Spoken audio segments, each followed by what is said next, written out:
Hola a todos. Hoy es martes, 18 de noviembre de 2025, y nuestro hermano Matthew Ho está aquí con nosotros. Bienvenido de nuevo, Matt. Welcome back, Matt. Hola Nima, me alegra verte.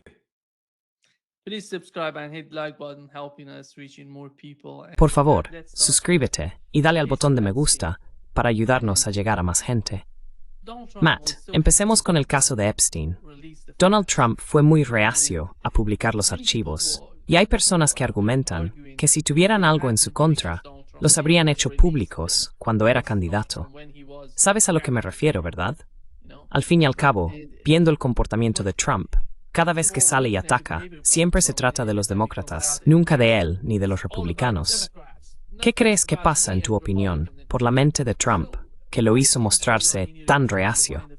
Parece que van a publicar los documentos que mencionaste justo antes de que empezáramos en directo. ¿Qué está pasando según tú? What is going on in your opinion? I think a deal has been made. Creo que se ha hecho un trato, que se han llevado a cabo negociaciones. Se han creado las condiciones para que el nombre de Donald Trump no aparezca en esos documentos, o para que cualquier documento que sí lo contenga de alguna manera no llegue a publicarse, ¿verdad? Quiero decir, creo que de algún modo se ha arreglado para que esté protegido. Ya veremos. Pero eso explicaría el cambio de rumbo. Su índice de aprobación ha estado bajando y todo eso podría decirse que tiene algo que ver. Su índice de aprobación ha caído, creo, unos 5 puntos en el último mes más o menos. Mucha gente le culpa del cierre del gobierno, la economía no va bien y, perdón, hay un cansancio general con los modales de Donald Trump, sus acciones, su grandilocuencia. His actions, his big talk, and right, but I think the main thing is that likely a deal. Pero creo que lo principal es que probablemente se llegó a un acuerdo para asegurarse de que Donald Trump estuviera protegido, que su nombre no formara parte de esto, que no se incluyera en el conjunto de documentos que se van a publicar. Además, quizá le hayan dicho, mira, sí, tu nombre aparece ahí, pero no es gran cosa. Todo el mundo sabe que eras amigo suyo, y no hay nada que demuestre que hiciste algo malo. Sabemos que le enviaste un dibujo de una mujer desnuda en una tarjeta, y eso es todo. Aparte de eso, solo apareces como alguien que pasaba el rato con él. Pero no, ninguna prueba de conducta indebida, Donald. No evidence of wrongdoing, Donald, but however, we've got Clinton. Pero tenemos a Clinton en el Lolita Express, con Larry Summers, y ya sabes, etcétera, etcétera. Así que quizás sea eso. Tal vez la estimación sea que el daño para los demócratas va a ser mucho peor que para los republicanos. ¿Afectará eso a los demócratas? Hillary Clinton no va a presentarse de nuevo a la presidencia. Bill Clinton, desde luego que no. La mayoría de los demócratas ni siquiera saben quién es Larry Summers o algunas de esas otras personas, así que no importa en absoluto. Quizá esa sea también la estimación. Así que ya sabes, parece que eso está llegando a un punto crítico. Y en la Cámara, justo antes de que nos pusiéramos a hablar aquí, una persona votó en contra. La votación fue de 425 o 427, algo así, contra 1. John Thune, el líder de la mayoría en el Senado, dice que lo van a hacer de inmediato. Quizá incluso hoy el Senado lo apruebe, y entonces Donald Trump lo firmaría enseguida.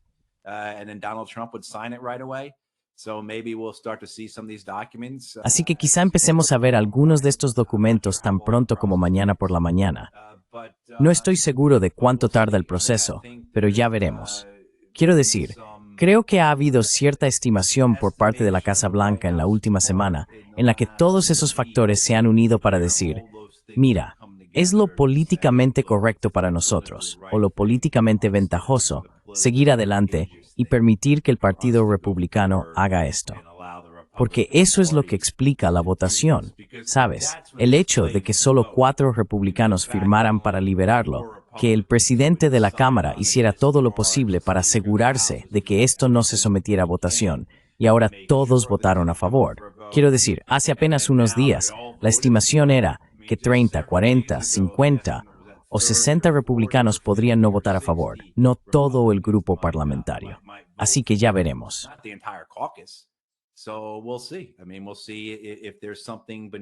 Quiero decir, veremos si hay algo detrás de todo esto que vaya a empeorar las cosas para los demócratas. Porque creo que, como decías antes, ¿por qué no se sacó esto antes sobre Trump? Si lo hizo, y va a ser algo importante, ¿por qué no lo usaron en 2020 o incluso en 2024? Creo que hay una especie de destrucción mutuamente asegurada en todo esto. Lo que sea que se publique perjudica a ambos bandos. Así que no se hacen daño a sí mismos. No vamos a usar esto contra los republicanos y los republicanos no quieren usarlo contra los demócratas, porque los nuestros también están implicados. Así que bueno, quizá tengamos respuestas mañana o a finales de la semana. Here is what Esto es lo que me dijeron de Epstein sobre los archivos. La razón por la que van a publicar esas cosas y el motivo del cambio es que están limpiando los archivos. Hay una instalación en Winchester, Virginia, donde están revisando los archivos para eliminar los nombres republicanos. Eso es lo que me dijo una fuente bastante fiable. Ahí vamos, eso tiene sentido. I wouldn't be surprised. No me sorprendería ver todos esos párrafos redactados. Ya sabes, sin nada ahí. Estás mirando y pensando dónde está la información. Just looking at it, Creo que eso es lo que va a salir. it's nothing coming out. But sometimes a lot of times you look at things that have redacted. Pero a veces, ya sabes, muchas veces miras cosas que tienen partes tachadas y puedes leer entre líneas, no literalmente leerlas, sino que por el contexto sabes de quién se está hablando, ¿verdad? A partir de la información que obtienes de las frases anteriores y posteriores, o simplemente por la totalidad del documento, puedes entender a quién se describe o quién ha sido ocultado. Así que quizá eso ocurra. Pero sí, este ha sido. Creo que el caso Epstein es un buen ejemplo de que esta es la realidad de la política. De esto se alimenta el electorado, el público. De esto viven y mueren los miembros del Congreso, los senadores, los gobernadores y las legislaturas estatales de todo el país. Governors and state legislatures across the country live and die upon. It's these stories. It's these sensational. Son estas historias, estos relatos sensacionalistas. No quiero menospreciarlo, porque creo que hay una verdad mucho más grande en la historia de Epstein. No es solo una historia sobre un hombre rico saliéndose con la suya y etcétera, etcétera. Es una historia sobre la corrupción general en Estados Unidos. No trata específicamente de la pedofilia, por así decirlo. Es una historia más amplia sobre las élites y cómo las reglas no se aplican a ellas. Cómo existe una gran clase dirigente que se aprovecha de su riqueza, privilegio y estatus para hacer lo que quiere, mientras el resto del público, mientras nosotros, tenemos que seguir las reglas. Y creo que eso es lo que hace que la gente sienta tanta conexión con ello. To have such a connection to it. Yeah, there's sensational things about it. It's, just Sí hay cosas sensacionales en ello. Es, ya sabes, lo escabroso del asunto. Las celebridades implicadas, los aspectos sexuales, todas esas cosas. Claro, da para una gran miniserie en Netflix. Sin embargo, aquí hay verdades más profundas sobre nuestra sociedad. Esto es lo que, por eso nuestros antepasados tenían mitos, ¿verdad? Si retrocedemos y miramos los viejos relatos de hace 2 o 3 mil años, ya sea en la Biblia o en los escritos de los griegos o de quien sea, cuentan verdades esenciales sobre quiénes somos, de qué trata realmente nuestra sociedad, quiénes somos como pueblo, en última instancia de verdad. Y creo que por eso esto tiene tanta resonancia en tanta gente, más allá de todos los aspectos sensacionalistas. besides all the sensational aspects of it. Yeah.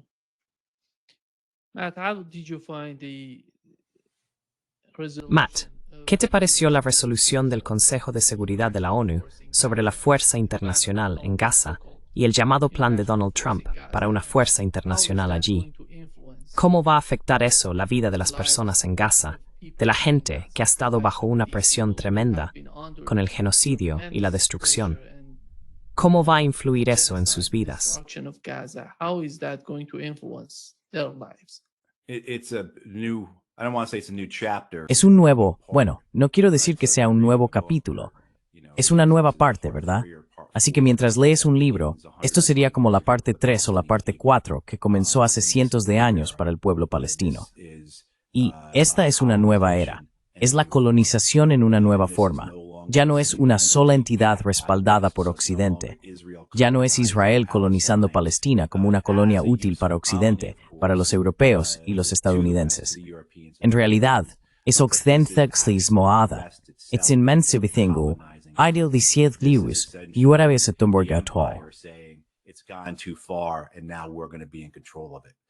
Certainly, this is doing Israel's bidding. Ciertamente, esto responde a los intereses de Israel, pero también a los intereses más amplios de Occidente, que comenzaron hace 100 años con la Declaración Balfour. Lo que tenemos aquí es esencialmente lo mismo que el mandato británico, salvo que ahora es un mandato estadounidense. Ayer, las Naciones Unidas desempeñaron el mismo papel que después de la Primera Guerra Mundial, cuando Oriente Medio fue dividido y repartido entre Francia y Gran Bretaña. En este caso, son los Estados Unidos quienes toman el control de Gaza. Esto supone una humillación adicional a palestinos.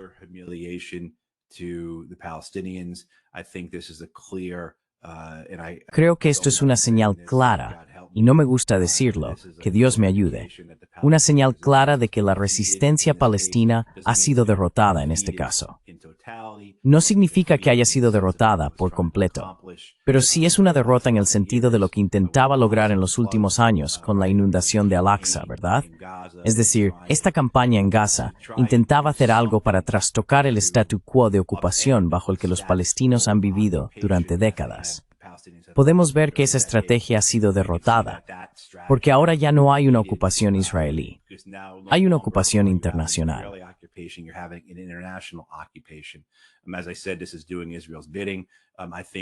Y como dije, esto está cumpliendo los deseos de Israel.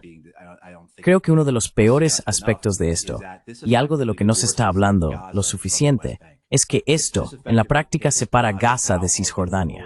En efecto, saca a Gaza del conjunto de la entidad palestina.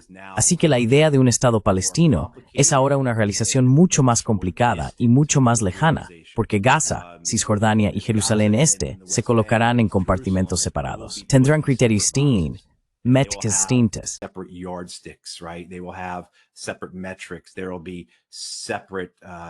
Habrá casillas separadas para que las marquen, ¿verdad? Con el fin de lograr la condición de Estado. Y sabemos que esta promesa de estatalidad es una farsa. Sabemos que es algo imposible de alcanzar.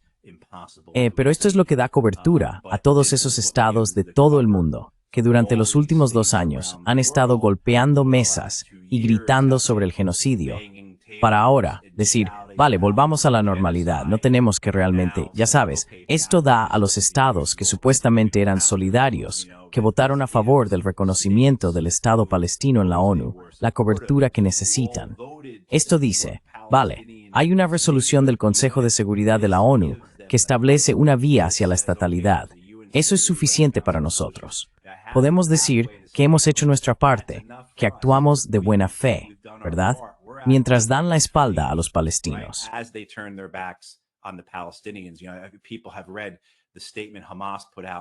Sabes, la gente ha leído la declaración que Hamás publicó el domingo sobre la inminente votación del Consejo de Seguridad, dirigida específicamente a Argelia, y pidiéndole esencialmente que se mantuviera fiel a sus principios, a su pasado revolucionario, a su compromiso como país con la libertad frente a la ocupación, por todo lo que los propios argelinos vivieron, que no le dieran la espalda a los palestinos. ¿Y qué hicieron los argelinos? Le dieron la espalda a los palestinos. Es decir, en los últimos años, mientras se produce un genocidio y estas naciones se manifiestan, alzan la voz y en algunos casos adoptan políticas y acciones mayormente simbólicas. Cuando llega el momento de una resolución, esto es lo que se entrega. Y lo que tenemos, en la práctica, es una Gaza colonizada bajo el imperio estadounidense, bajo el emperador estadounidense, Donald Trump.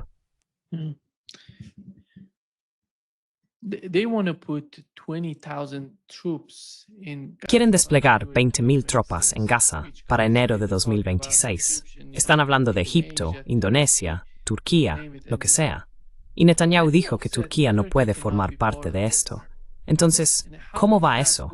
No sé si van a sustituir a Turquía por alguien más, por otro país. ¿Cómo va eso? ¿Ves algún tipo de diferencia entre Israel y Turquía en este momento concreto con lo que está ocurriendo en Gaza? No estoy hablando de Siria. Sabemos que están pasando muchas cosas. I'm not talking about Syria. We know that there were Yeah, a yeah, lot yeah, in yeah. Syria. But how about Gaza? We don't. Pero ¿qué pasa con Gaza? Puedo entender a los israelíes e incluso estar de acuerdo con ellos, pero sin duda ven a Turquía como su mayor competidor, ¿verdad? Ven a Turquía como la nación de la que más deben cuidarse. Y esto se ha visto a lo largo del último año. No sé si realmente ocurrió, pero hubo un proyecto de ley en la Knesset para crear un comité que estudiara qué necesita hacer Israel para prepararse para una guerra con Turquía. Por supuesto, acabas de mencionar Siria y Líbano. Pero la idea de que los turcos suníes se alineen con los palestinos suníes es algo que a primera vista los israelíes dicen, no, no queremos eso. Las aspiraciones de Turquía han cambiado. Ya no se trata solo de ser un líder o una potencia regional, sino de llegar a ser, con el tiempo, una potencia mundial.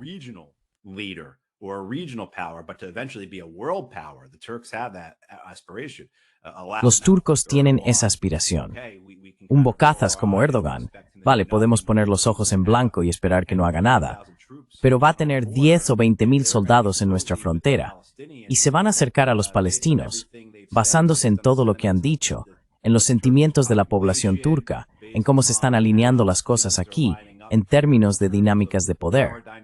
Y Turquía es nuestro rival. No los queremos allí. Así que se puede entender que los israelíes, desde una perspectiva geopolítica, digan no, Turquía no va a estar incluida en esto. Las otras naciones que se han mencionado, como Indonesia, Pakistán, los emiratíes ya se retiraron. Creo que Malasia también estaba incluida. Pero esas otras naciones árabes y musulmanas... I think that you're talking Creo que estás hablando de que Azerbaiyán forma parte. Azerbaiyán fue otro. Sí, así es. Lo cual sería problemático para los israelíes, porque los azerbaiyanos están alineados con los turcos. Hay una cooperación muy estrecha allí, especialmente en asuntos militares y de inteligencia, ¿verdad? Así que, ya sabes, el problema con estos otros países con los que Israel parece estar de acuerdo es que no están dispuestos a desarmar a Hamás. Han dicho, mira, iremos allí para mantener la paz. Estaremos allí como fuerzas de paz, pero no vamos a intentar quitarle las armas a Hamás. No vamos a ir allí a luchar contra la resistencia palestina, que es lo que ocurriría. Hamás ha dicho que solo entregará sus armas de forma permanente cuando exista un camino real hacia la creación de un Estado, esencialmente, solo cuando ya no necesiten sus armas.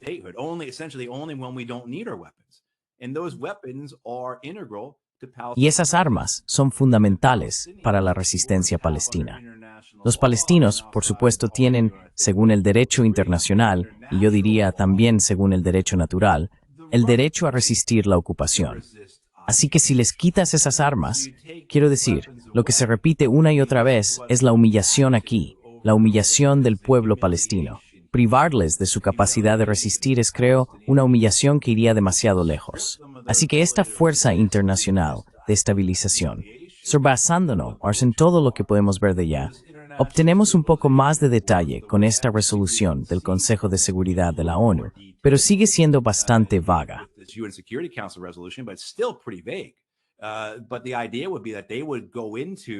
La idea sería que entraran en la parte de Gaza que no está bajo control israelí y acabaran con Hamás, con la Yihad Islámica Palestina y con los demás grupos de resistencia, desarmar a los palestinos y luego vigilarlos. Creo que estas otras naciones están diciendo, para eso no nos comprometimos, no es algo a lo que vayamos a comprometernos.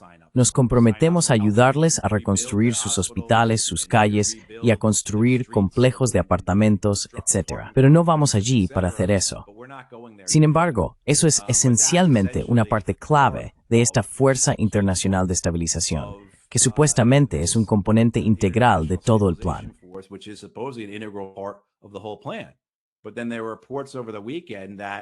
Pero luego hubo informes durante el fin de semana de que la administración Trump podría omitir la Fuerza Internacional de Estabilización.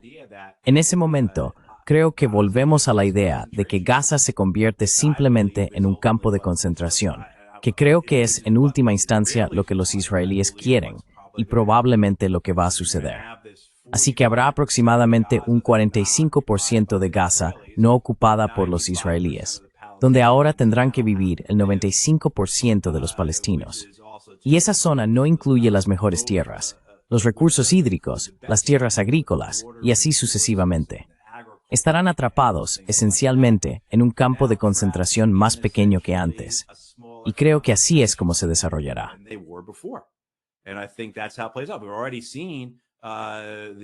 Ya hemos visto a Estados Unidos decir que comenzará la reconstrucción en las zonas que controla Israel. Así que esta idea de, vaya, de acuerdo, esto es lo que va a pasar. Los palestinos se van a quedar atrapados en ese 45% de Gaza, los israelíes van a controlar el otro 55%, que resulta ser la mejor tierra.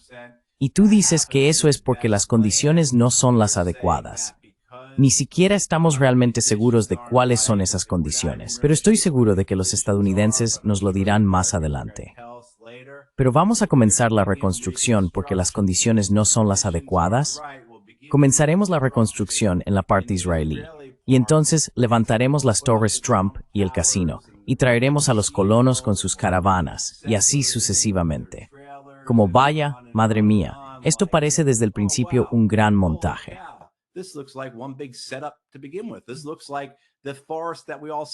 Parece que la farsa que todos dijimos que era está empezando a representarse, ¿verdad? Quiero decir, creo que eso es con lo que estamos lidiando aquí.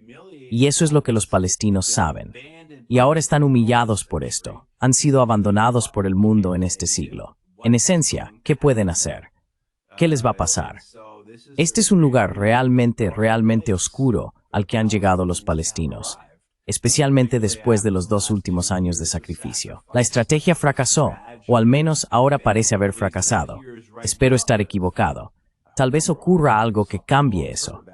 Pero parece que están en una situación peor que hace 2 años, lo cual ya es mucho decir, porque estaban en una situación terrible hace 2 años, cuando vivían en ese campo de concentración que llamamos la Franja de Gaza.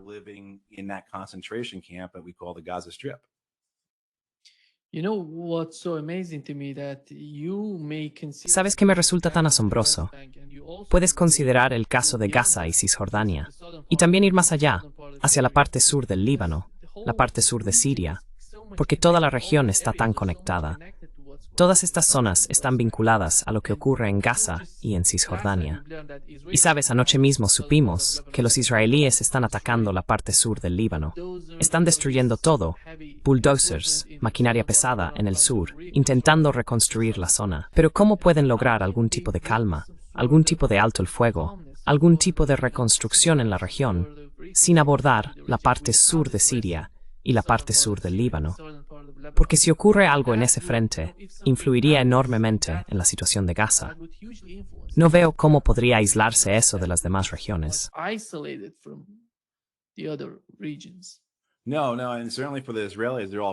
No.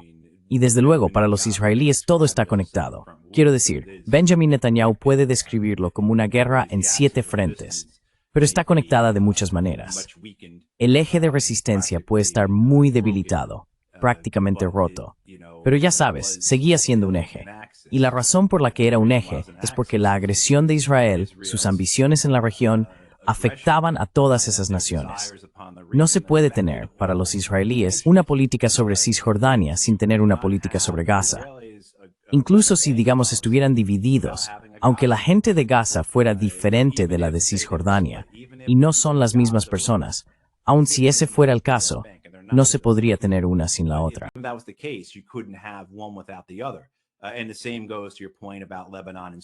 Y lo mismo se aplica a tu punto sobre Líbano y Siria. No se puede tener una política para Cisjordania sin alguna forma de controlar lo que ocurre en Líbano y Siria. Simplemente no se puede. Es decir, estos son esfuerzos de apoyo, esencialmente, para lo que será la anexión de Cisjordania.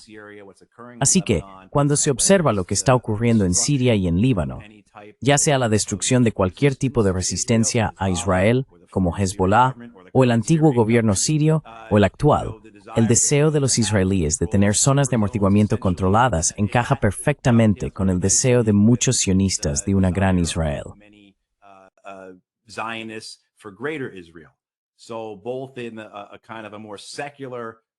Así que, tanto en una visión más secular de dominio regional como en la visión bíblica o cuasi bíblica del Gran Israel, existe este entendimiento de que necesitamos tener esas zonas en el Líbano y en Siria para proteger nuestros flancos.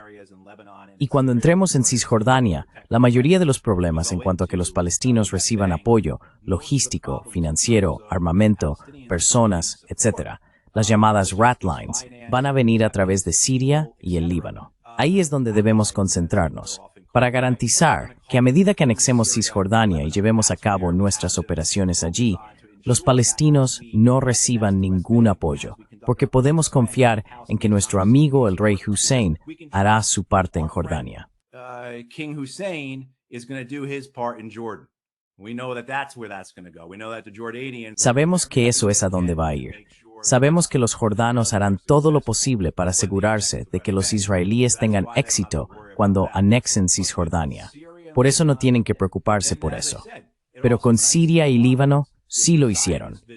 Y como dije, también encaja perfectamente con la visión sionista del Gran Israel, porque en sus mapas, el Gran Israel se extiende más allá de Beirut, incluye Damasco y llega hasta el Éufrates, ¿verdad? Vemos a soldados israelíes con esos parches en los hombros que dicen del Nilo al Éufrates. Y ya sabes, esta es la realidad. Ve a las fronteras de Irán. Básicamente sí. Quiero decir, en esencia, sí, más o menos, ya sabes.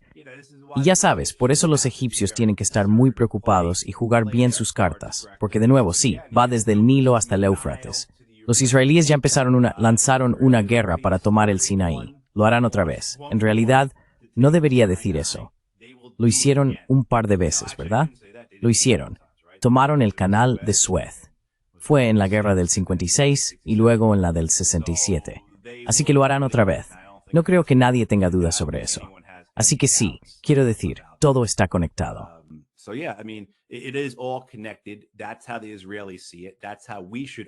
Así es como lo ven los israelíes.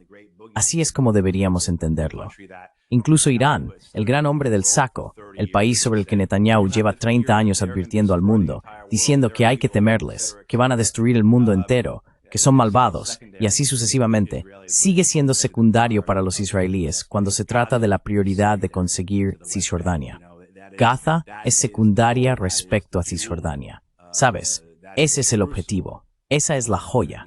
Esa es Jerusalén. ¿Sabes? En este caso es literalmente Jerusalén. Sí. Matt, cambiando de tema al conflicto en Ucrania, los europeos están tomando nuevas... Europeans are making new agreements with the government, the Zelensky administration. Acuerdos con el gobierno, con la administración de Zelensky. Mientras tanto, en los medios de comunicación dominantes, principalmente en Estados Unidos, intentan decir que la administración de Zelensky está implicada en una gran corrupción en Ucrania. Pero, por otro lado, los europeos están firmando acuerdos con Zelensky. Dos políticas diferentes hacia Ucrania. Por un lado, parece que Estados Unidos quiere que Zelensky sea destituido, mientras que los europeos no quieren que lo sea. Entonces, ¿qué está ocurriendo ahora mismo en Ucrania con la situación de Zelensky? Es así. Ya no está interesado Estados Unidos en que Zelensky permanezca en el poder en Ucrania.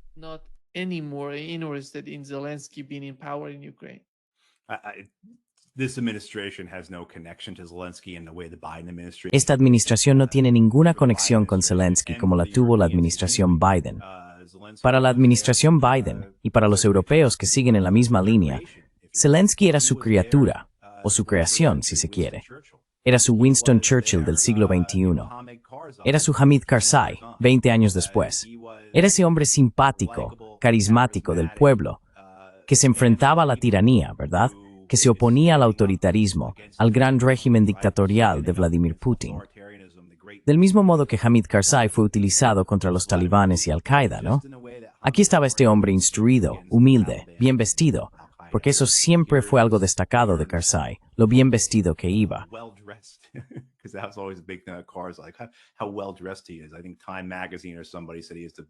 Creo que la revista Time o alguien dijo que es el líder mejor vestido del mundo o algo así. Una locura. Pero esta idea de que tienes que tener una personalidad, de que tienes que personificarte a ti mismo. Eso es lo que hizo Zelensky para la administración Biden y para los europeos. La administración Trump no tiene ningún interés en eso. Trump no siente parentesco ni conexión con un tipo como Zelensky, aunque Zelensky sea corrupto hasta la médula. No es el tipo de corrupción de Trump. Hoy vimos a Trump sentado junto al príncipe heredero de Arabia Saudí. Ambos hombres sonriendo, riendo, dándose palmadas en la espalda, disfrutando simplemente de estar en presencia de alguien con quien se sienten tan afines.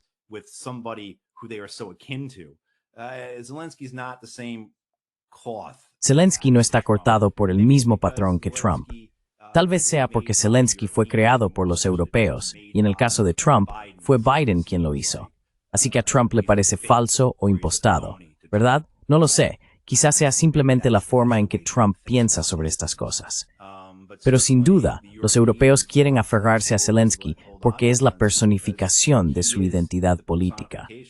Estos líderes europeos, los que ocupan cargos nacionales, están luchando por mantenerse a flote mientras sus países siguen deteriorándose, con problemas de vivienda y sanidad, desigualdad salarial, cuestiones de calidad de vida, problemas de inmigración, lo que se te ocurra.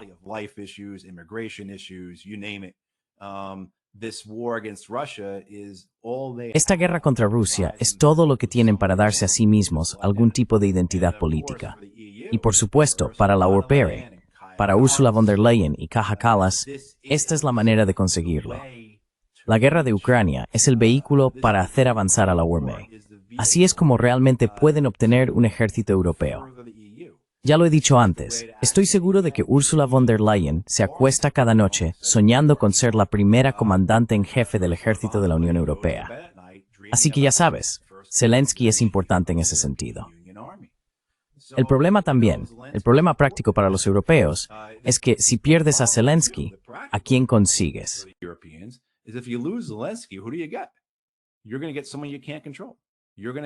Vas a tener a alguien que no podrás controlar. Vas a tener a alguien de la derecha, un ultranacionalista. Vas a tener a alguien que, como diría la gente de Zelensky, se siente con derecho, pero no de la misma manera. Estos ultranacionalistas llegarían esperando que Europa estuviera a sus pies. Ya sabes, Zelensky está dispuesto a ir y ganarse el sustento. Pero si uno de esos ultranacionalistas de extrema derecha llega al poder, eso no va a ocurrir, y será alguien que no podrá controlar. Así que deben prepararse a de gains que deben thurpel por observados, por iguales.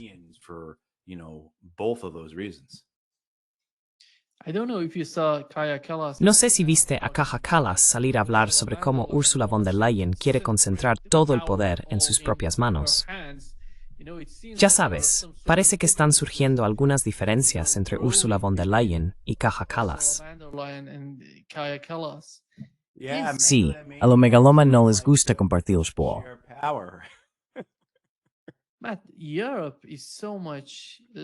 Pero Europa es mucho más. La semana pasada, ¿recuerdas que hablamos de cómo Francia está preocupada por Alemania? Ya sabes, por la reconstrucción de su ejército. Me parece que, a medida que Estados Unidos va perdiendo su interés en Europa, ellos no pueden mantenerse unidos si Estados Unidos no está ahí para mantenerlos juntos.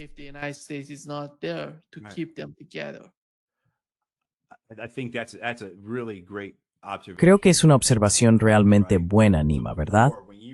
Antes, cuando erais vasallos estándar bajo un imperio estándar, el imperio estaba al mando. Los estadounidenses estaban al mando. Todo el mundo sabía que si ibas a tomar una decisión que afectara de algún modo a los estadounidenses, tenías que levantar el teléfono y llamar a Washington, D.C. Hay una gran serie danesa sobre una primera ministra llamada Borgen, y se ve eso a lo largo de la serie. Surge algo que involucra a los estadounidenses y tienen que llamar a la embajada estadounidense o a Washington. Ya sabes, ese reconocimiento de la jerarquía. Si Estados Unidos se va, o si Estados Unidos da más, suelta la correa, por así decirlo, les da más margen.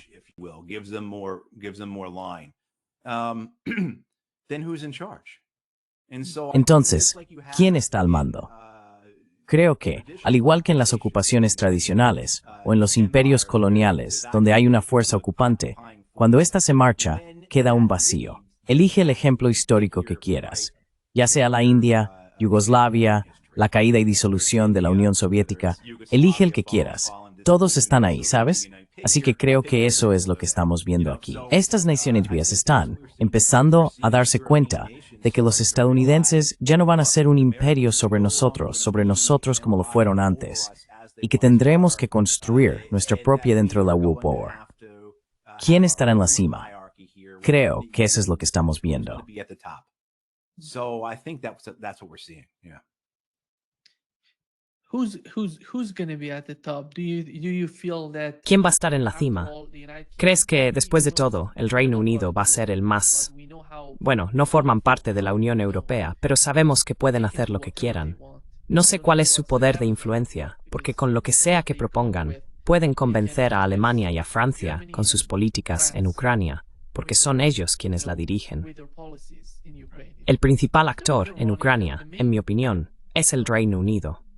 Sí, claro. No forman parte de la Unión Europea, pero tienen mucha influencia sobre Alemania. Y recuerdas que cuando empezó esta guerra, hablábamos de Polonia y de las políticas polacas, el gobierno de Polonia y sus políticas hacia Rusia y Ucrania, pero ya no están ahí. Sí, they're not there anymore? Yeah, well, I think first of all these countries Bueno, creo que ante todo, todos estos países de Europa, especialmente los más importantes, ninguno está aplicando políticas que realmente los vayan a situar a la cabeza de Europa. Todos están adoptando políticas que solo los van a llevar a una mayor decadencia. Todos están dispuestos a asumir una deuda enorme para financiar una guerra por delegación. Todos están dispuestos a asumir una deuda enorme para seguir reforzando sus ejércitos. Exacto. En lugar de cuidar de su gente, tienen esta idea, o esta creencia, como tantos líderes mundiales. Y, sentado aquí en Estados Unidos, también lanzo esa piedra a través de esta ventana. Pero muchos tienen esta creencia de que el poder y la fortaleza provienen de la acción exterior, de que una nación es fuerte porque puede enviar un ejército al extranjero y librar una guerra.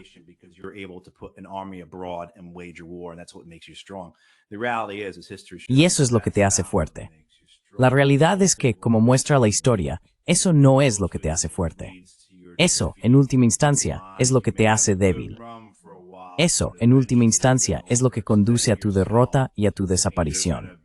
Puede que te vaya bien durante un tiempo, pero al final te vas a sobreextender. Y como estás invirtiendo en eso, no en tu gente, no en tu infraestructura, no en tu propia industria, y así sucesivamente, te volverás débil. Porque la fuerza de una nación proviene de su gente, ¿verdad?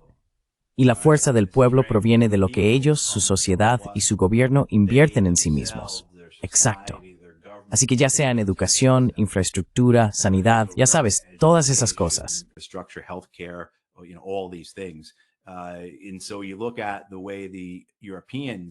Y así, uno observa la manera en que los europeos están llevando a cabo sus políticas, y luego la manía, la locura que impregna a los líderes europeos en todo el continente. Sabes, la gente probablemente vio, o tal vez vio la semana pasada, que hubo parlamentarios noruegos que querían utilizar el Fondo Soberano de Noruega para garantizar de forma independiente el préstamo de $160 mil millones de la UCORNE a Ucrania. Lo verdaderamente insensato de eso es que, una vez más, se trata de un préstamo europeo. Noruega ni siquiera pertenece a la Unión Europea.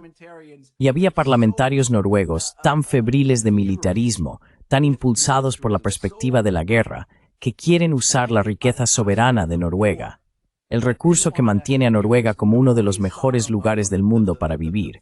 Quieren arrebatárselo al pueblo noruego y entregárselo a la UE. De nuevo, ni sea miembro de Burredi, con el fin de seguir dando de subsidiariedad física en growth.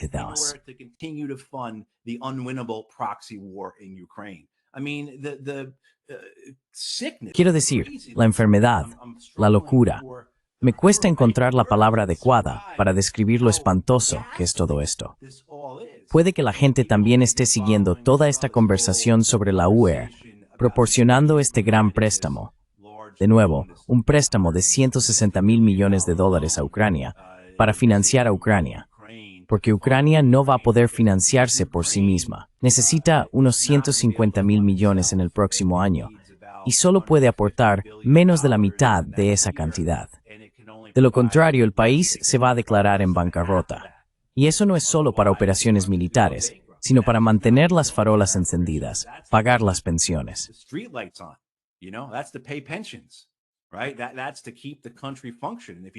Eso es, para mantener el país en funcionamiento. Si no haces eso, ¿qué estás arriesgando entonces? ¿A quién le importa un colapso militar si vas a tener un colapso político y económico que derribará ese castillo de naipes? Pero la locura en toda Europa, donde von der Leyen le dice entonces a los belgas, porque la idea es que van a obtener este préstamo de 160.000 millones de dólares, tomando los activos rusos congelados, la mayoría de los cuales están en Bélgica, especialmente en un banco cuyo nombre todos conocemos. Euroclear, ¿verdad? Todos conocemos ese nombre ahora. Así que von der Leyen escribe esta carta durante el fin de semana a varios líderes europeos, incluidos los belgas, básicamente diciéndoles que no se preocupen por los acuerdos existentes.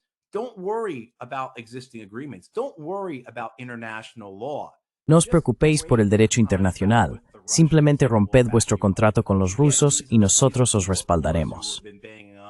Una vez más, estas son las mismas personas que no paran de hablar del Estado de Derecho, las mismas que se exaltan cuando Jake Sullivan o Tony Blinken mencionan el orden basado en normas. Y aquí está von der Leyen diciéndoles a los belgas que violen la ley. Simplemente tomad ese dinero de Rusia. Robadlo, ¿verdad? Quiero decir, ese tipo de cosas. Cuando lo analizas y ves más detalles, es simplemente increíble, Nima. Es una locura. Existe esta creencia entre los europeos de que Rusia va a perder la guerra. Así que sigamos con este tema del préstamo y con esta idea de que Rusia va a perder la guerra.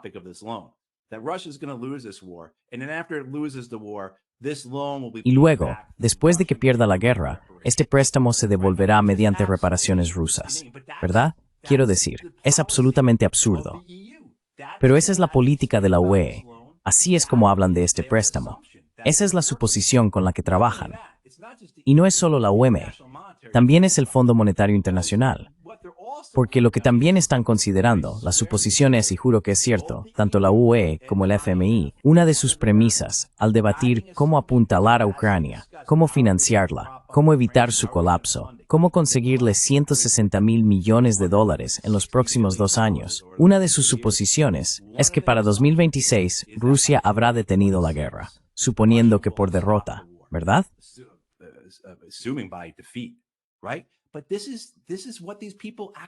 Pero esto es lo que estas personas realmente creen. O bien están tan perdidos, su realidad tan fracturada. Son, como los llamó C. Wright Mills, los realistas chiflados, ¿verdad? O bien están tan desconectados de la realidad que de verdad piensan que Ucrania ganó la guerra. O son tan corruptos, tan codiciosos, tan maniáticos, que están encantados de mentir al respecto para conseguir lo que quieren ahora mismo, que es más dinero para su guerra por delegación. Y ese es el estado de Europa. Y en gran medida, ese era el estado de los demócratas el año pasado por estas fechas. No estoy diciendo que los demócratas sean peores que la administración Trump, porque desde luego, todos sabemos que esta administración también tiene sus propios asuntos que deberían quitarnos el sueño.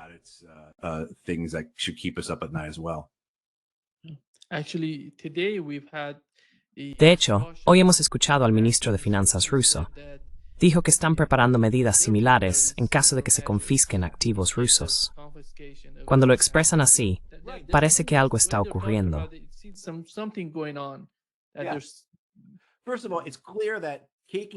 Antes que nada, está claro que tomar activos de esa manera es ilegal. El Tribunal Internacional de Justicia ya se ha pronunciado al respecto. Existen tratados, existen contratos, básicamente acuerdos entre Euroclear y los rusos, que hacen que algo así sea ilegal, ¿verdad? Sería un delito, sería un robo. No hay discusión posible sobre eso.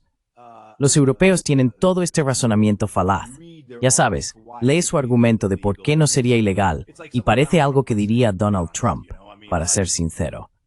Pero además de ser ilegal y de que los belgas se vean expuestos a ese riesgo, también está la realidad de que los rusos tienen, según ellos, más o menos la misma cantidad de activos europeos que los europeos tienen en Rusia. Entonces, ¿por qué arriesgarse? ¿Sabes, los europeos? Bueno, no está claro en qué están pensando. you know what, you're the Europeans. I mean, say it's not sure. Say the Russians only have half of what the Europeans have. Digamos que los rusos solo tienen la mitad de lo que tienen los europeos. Aún así, estamos hablando de 150.000 millones de dólares en activos. Los europeos afirman tener 300.000 millones en activos rusos. ¿Por qué arriesgarías eso? ¿Sabes? Pero eso es de nuevo la manía, la codicia, la sed de sangre, la vanagloria de esta gente en Europa, que preferirían hacer todo lo posible para mantener esta guerra indirecta imposible de ganar, porque eso es lo que más les conviene en el momento inmediato, antes que arriesgar no solo perder esa guerra, sino también perder 150.000 millones o 300.000 millones o los activos europeos que los rusos controlen. Esto es una locura absoluta, es una locura total. Ya sabes, y tenemos un tipo diferente de locura con Donald Trump, pero esta era la misma locura de la administración Biden.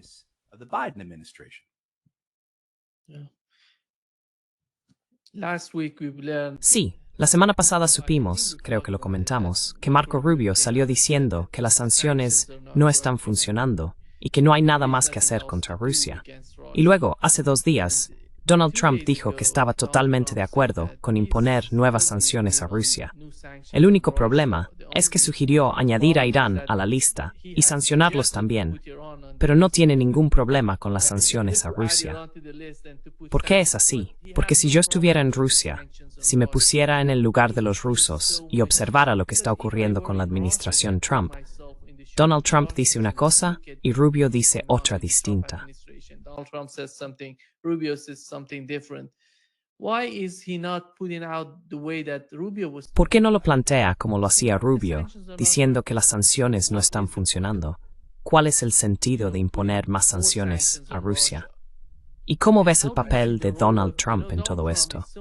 Es bastante sorprendente cómo se está alejando de Marjorie Taylor Greene, Thomas Massie y esa gente, y acercándose a Lindsey Graham, que parece ser el cerebro detrás de estas nuevas sanciones a Rusia.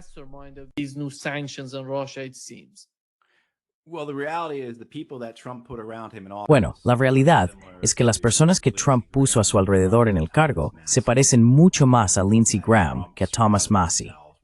Trump se rodeó de neoconservadores, ya sea Rubio, Hegseth, Scott Bessent o Mike Waltz, que ahora está en la ONU. Recuerda, él fue asesor de seguridad nacional de Trump, y así sucesivamente. Podrías decir que J.D. Vance está más cerca de Thomas Massie que de Lindsey Graham, aunque no quiero poner a Vance ni de lejos en la misma categoría que Massie, porque no creo que Massie tuviera jamás nada que ver con Palantir, ¿verdad? Y con el estado de vigilancia, así como con Silicon Valley y toda la corrupción que proviene de ahí.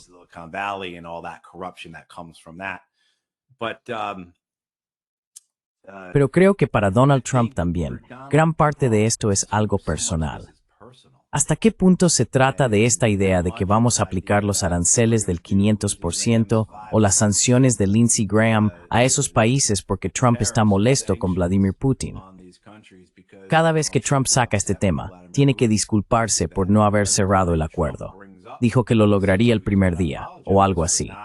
Al escucharlo hoy con MBS, siempre habla de cómo ha conseguido 7 u 8 acuerdos de paz en los últimos 10 meses, o lo que sea. Y siempre tiene que disculparse, como diciendo, pensé que iba a tener lo de Ucrania y Rusia mucho antes, pero ha tardado más de lo que creía.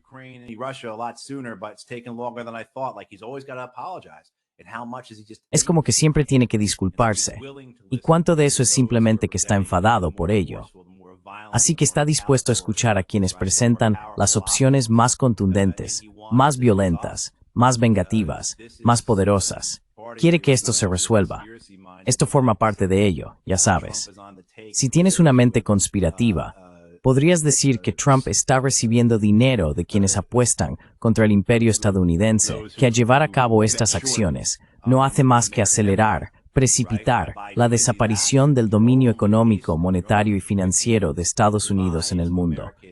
Quiero decir, retrocede 80 años hasta lo que Estados Unidos ha tenido desde la Segunda Guerra Mundial.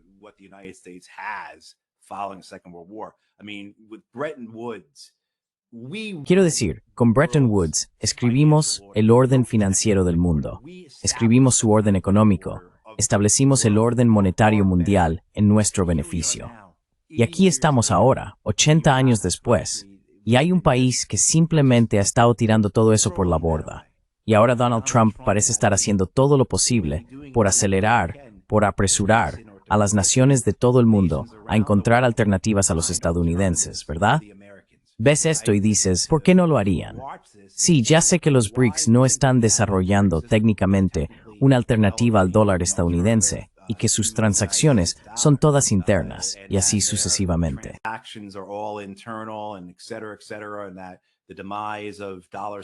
Y que el fin de la supremacía del dólar o del dólar estadounidense como moneda de reserva mundial aún está lejos, ya sabes, sobre todo porque los BRICS no parecen querer lograr eso por ahora. Pero al mirar esto, uno se pregunta, ¿por qué no cambiarían de opinión? ¿Por qué, en la próxima reunión de los BRICS, el año que viene, no dirían, de acuerdo, ahora vamos a crear nuestra propia moneda para competir con el dólar estadounidense, ¿verdad? No solo algo que se use para transacciones internas entre los miembros de los BRICS. Porque al observar esto, uno piensa, vaya, si pueden hacérnoslo a nosotros los estadounidenses, pueden hacérselo a cualquiera. Estas sanciones, que por cierto son violaciones del derecho internacional, también están socavando lo poco que queda del orden internacional, de las instituciones internacionales.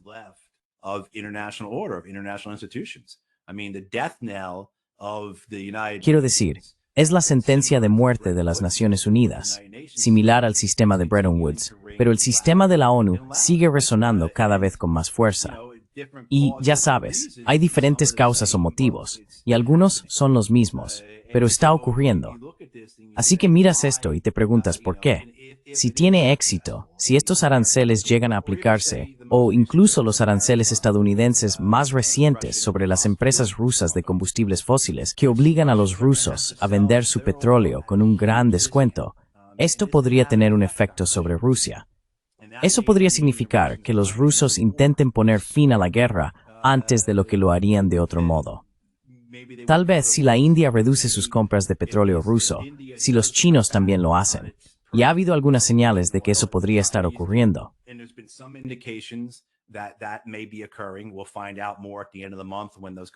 Lo sabremos a finales de mes, cuando eso entre en vigor. Pero, ya sabes, sí que tiene un efecto.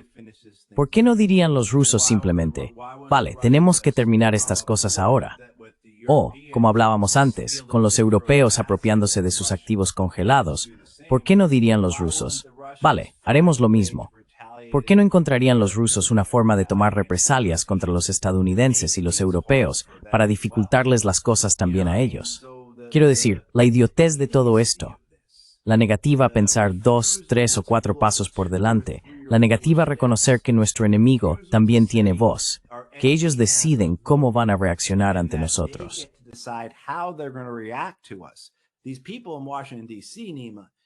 Estas personas en Washington, D.C., Nima, simplemente planifican en línea recta. No piensan 2, 3 o 4 pasos por delante. Siempre están pensando en cómo cada paso va a ser un éxito y cómo va a terminar en una victoria definitiva.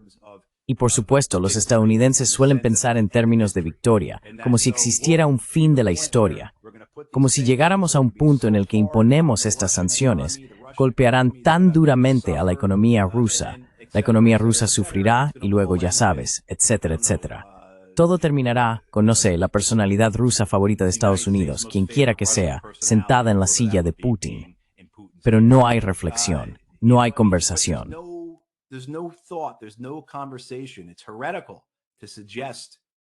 Es herético sugerir en Estados Unidos que las cosas podrían no ir de esa manera.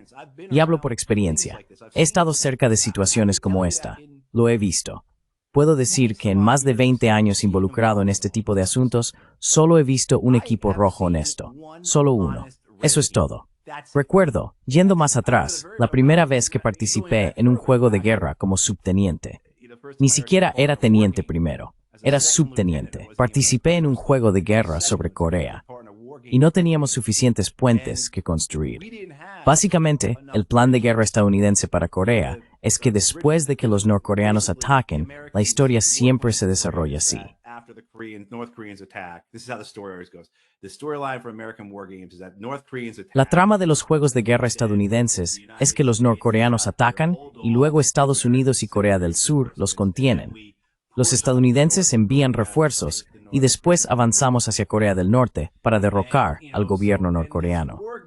Así que, en este juego de guerra, estamos en la parte en la que avanzamos hacia Corea del Norte. Es mi primer juego de guerra como subteniente y estoy en el bando norcoreano.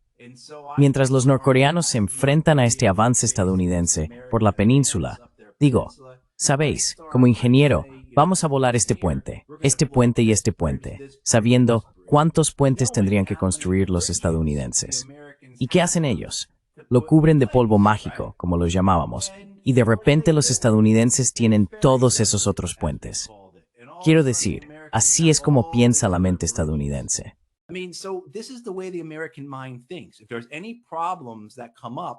Si surgen problemas, bueno, son cosas que señalan personas que o bien no creen o no entienden realmente lo que está ocurriendo. Ya sabes, o no están de acuerdo, no forman parte del equipo, y así sucesivamente. Sí, y así es como se llega a esta situación en la que yo pensaba que la guerra entre Rusia y Ucrania debía haber terminado en el verano de 2022. Pensaba que la economía rusa debía haberse derrumbado para entonces. ¿No se suponía que Rusia se quedaría sin misiles en mayo de 2022? Ya sabes, y la gente se lo creyó. Y por eso alguien como yo, o muchos de mis colegas decimos, ni siquiera trabajamos en Washington, ni siquiera vivimos en Washington, D.C. Y alguien como tú, por supuesto, también sería persona non grata, igual que, diría yo, la gran mayoría de las buenas personas que nos están viendo y escuchando ahora mismo.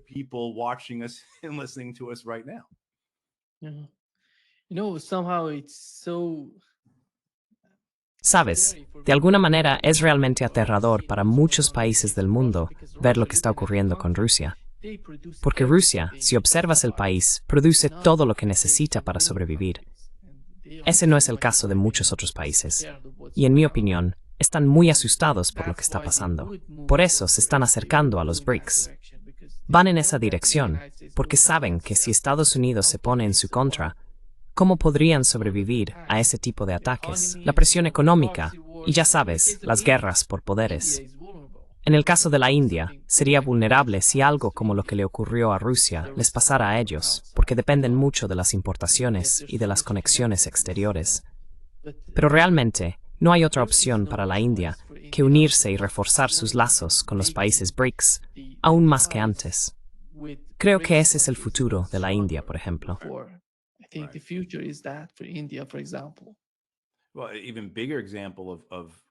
Bueno, un ejemplo aún mayor de lo que estás diciendo, Nima, es con respecto a China.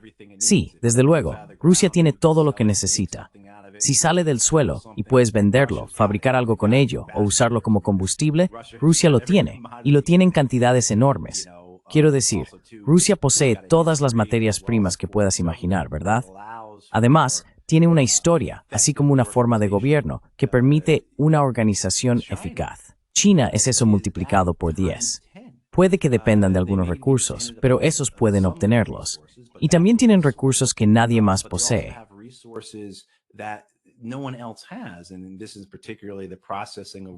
Y esto se refiere en particular al procesamiento de tierras raras y metales, que como sabes, de repente en los últimos meses se ha convertido en un gran tema para mucha gente. Pero ya sabes, creo que esta es la idea de la autosuficiencia china y su política que entendemos como, ¿cómo la llaman? Una fortaleza sin muros, o una fortaleza con puertas abiertas. No recuerdo exactamente cómo se traduce, pero ya sabes, esta idea de que van a ser esencialmente autosuficientes, van a ser una fortaleza, pero abierta. Comerciarán con el mundo, pero ante todo se preocuparán por sí mismos, especialmente por ser autosuficientes, por poder sobrevivir por su cuenta sin depender de otros.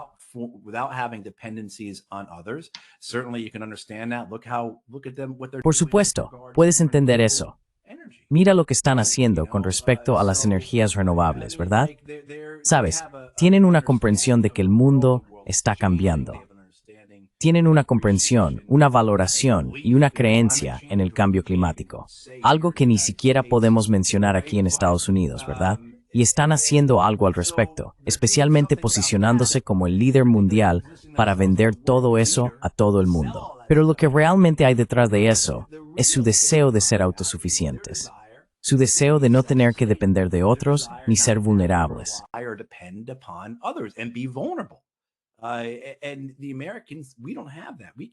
Y los estadounidenses no tenemos eso. No podemos producir. No es tanto que no tengamos los recursos, y no es solo que nos hayamos desindustrializado. No tenemos las plantas de fabricación, no tenemos las instalaciones para hacerlo.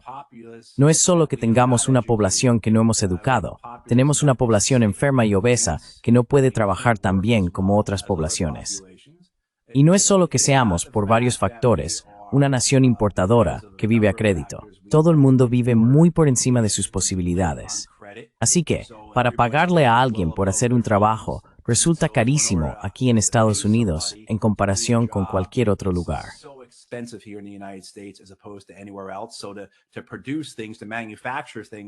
Entonces, producir cosas, fabricar cosas, no, ¿cómo va a funcionar eso siquiera en el sentido de los balances y las cuentas de pérdidas y ganancias? ¿Cómo va a funcionar eso? Pero hay otra cosa también. Somos tan capitalistas. Estamos en esta etapa de financiarización que ha permitido a las empresas no solo extraer del gobierno, de la población y de la tierra, sino también de sí mismas. Las empresas estadounidenses ni siquiera invierten en sí mismas. No reinvierten dinero en su plantilla. No invierten dinero en sus instalaciones.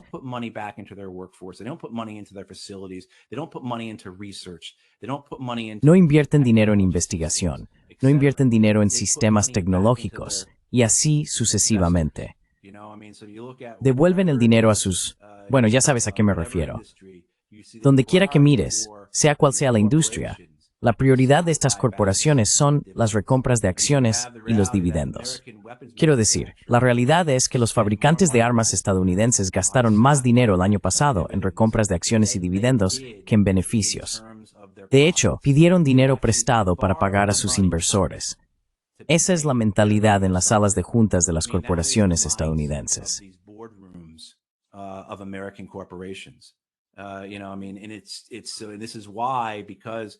Y por eso, porque Raytheon y Lockheed no invierten su dinero en instalaciones de producción, Estados Unidos no puede producir más de 600 misiles Patriot al año, ni más de, ¿qué será?, 10 misiles THAAD al mes o lo que sea. O porque, ya sabes, no podemos construir barcos, tanques o aviones que funcionen, y mucho menos en la cantidad o el número que necesitamos. Así que, quiero decir, Estados Unidos, por hueco, vacío y superficial que sea, creo que es algo que cada vez más países del mundo están empezando realmente a comprender. Y eso también acelerará no solo el declive del imperio estadounidense, sino el movimiento hacia organizaciones como los BRICS, de los que hablabas.